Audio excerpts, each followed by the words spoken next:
Hello there, my friends. Thank you so much for coming back to Thuya Hill today. Today I have 3 summer menu ideas I'd like to share with you. And the first is bruschetta with a nice charcuterie board.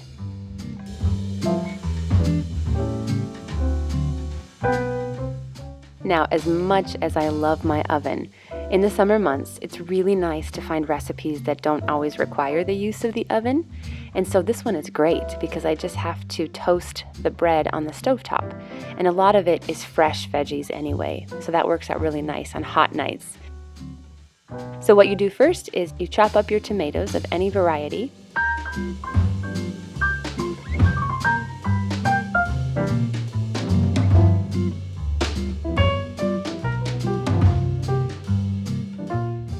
And then I chop up some shallots and some garlic.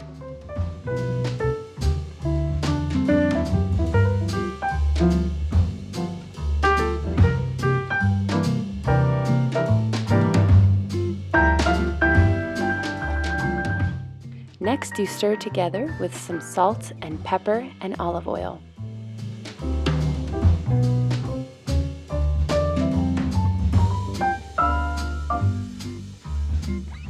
I took a little break in between my cooking to make a lovely little homegrown bouquet for the dinner table tonight. Tonight I am using nasturtium, lavender, and Lady of Shalott roses.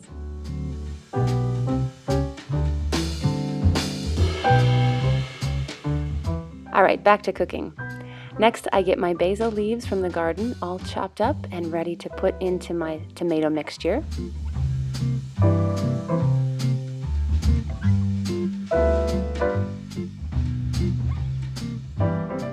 Give everything a nice stir.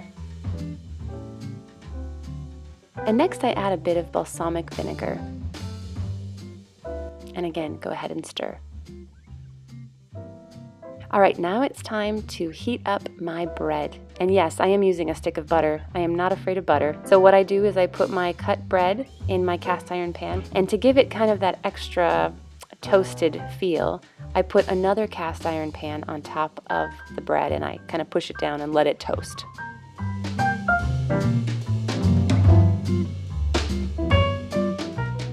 And for my charcuterie board, I am adding burrata cheese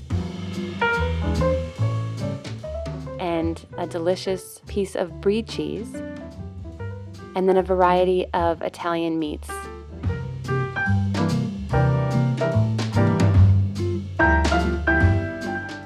Of course, there always needs to be some olives. And that's it, my friends. That is the bruschetta and the charcuterie board ready to be enjoyed on a hot summer's night. It was a delicious feast, and we very much enjoyed it.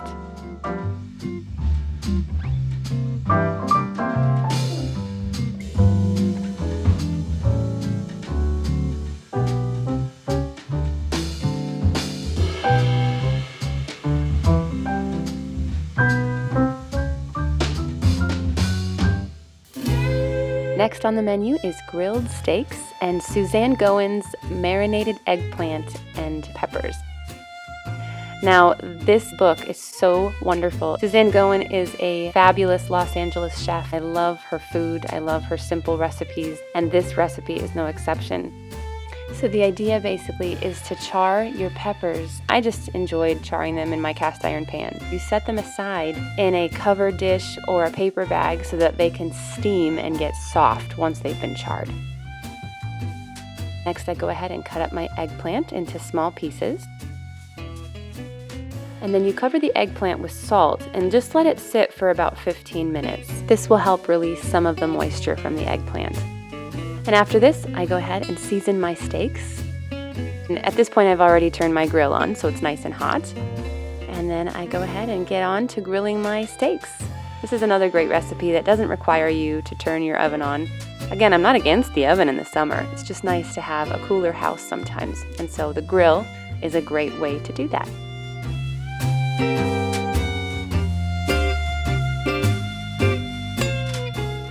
while I wait for my steaks to cook, I come in and I blot my eggplant with a paper towel. As you can see here, plenty of water came out of the eggplant after just about 15 minutes or so. And so now it means it's ready to fry up in my cast iron pan with some good olive oil.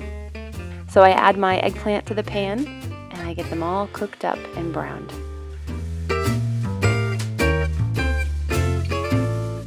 Now you can see that the peppers have been steaming in the covered dish.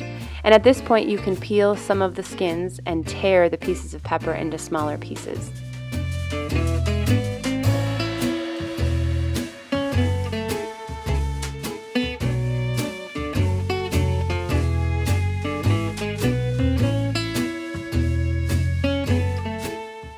All right, now that the steaks are done, I'm going to focus in on my eggplant and peppers. An important part of this recipe is the herbs that go in. So I went to the garden and I got oregano and thyme. What I'm going to do is add those herbs to the freshly cut onions, and it just smells so good. This is a great combination.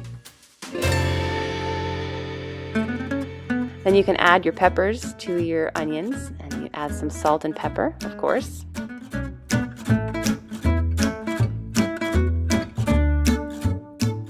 Now it's time to add a few tablespoons of balsamic vinegar and red wine vinegar and allow this mixture to reduce by about half on low heat. And once that's nice and cooked up, you are going to add your eggplant and your peppers and onions together.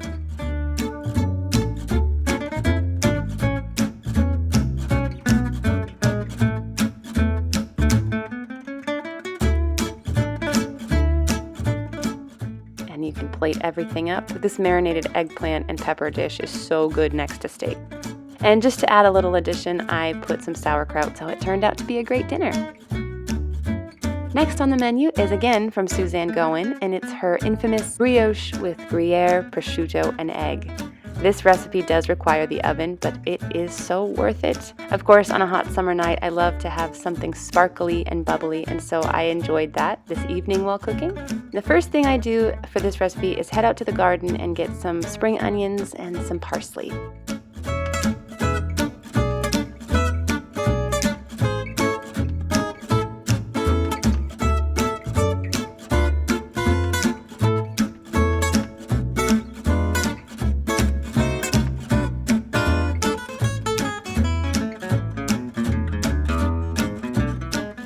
And this recipe calls for frisée, which I do not have in my garden right now, so I looked up some substitutes and realized either arugula or Swiss chard would do a great job of substituting. So I decided to use both. Why not, right?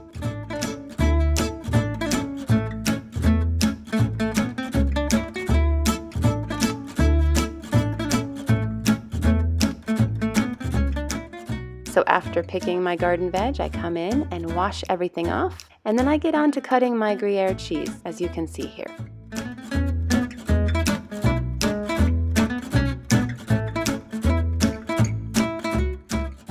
Next step is to butter your pieces of brioche. Then I go ahead and cut my greens and start preparing my salad. I add big chunks of parsley because I'm a huge fan of parsley.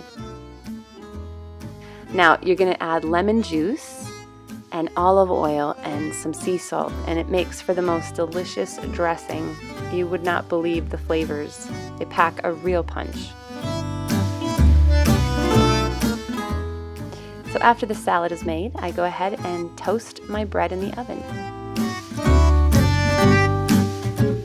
Couple of minutes in, and I take them out and flip the pieces so that each side gets adequately browned. And I stick it back in for another couple of minutes.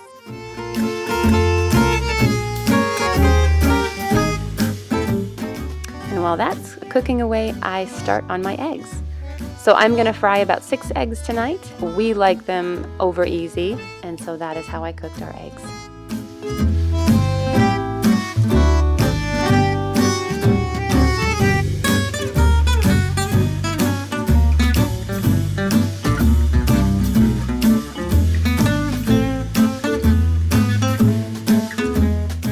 Once Once your pieces of bread are adequately toasted, now you can put the Gruyere on top and stick them back in the oven in order for the cheese to get nice and melted.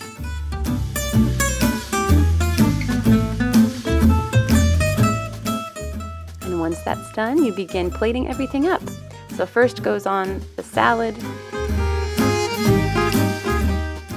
and then you're going to add your prosciutto,